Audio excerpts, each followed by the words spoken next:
17 heures de discussion pour arracher un accord à l'unanimité. Alexis Tsipras a accepté un plan de réforme et les dirigeants de l'eurozone sont prêts à initier des négociations pour un troisième plan de sauvetage de la Grèce. Le montant de l'aide financière à la Grèce avoisinerait les 86 milliards d'euros venant du mécanisme européen de stabilité et à partir de mars 2016 aussi du FMI.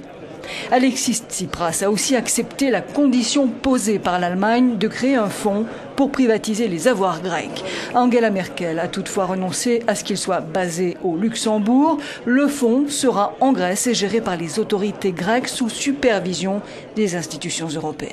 Ce fonds visera à atteindre les 50 milliards d'euros avec la vente des avoirs de l'État grec. 25 milliards serviront à recapitaliser les banques grecques. L'autre moitié sera répartie à 50% pour repayer la dette et pour investir dans l'économie grecque.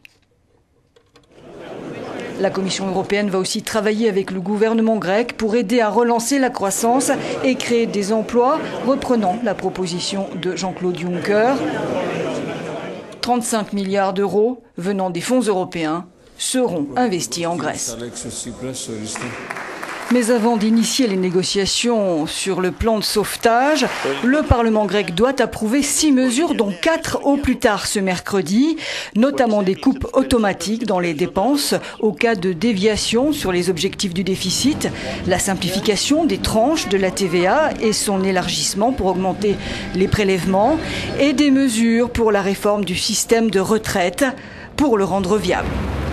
Le plan d'accord exige aussi de la Grèce un calendrier pour la libéralisation de l'économie suivant les recommandations de l'OCDE, plus de flexibilité du marché du travail et la privatisation de l'électricité.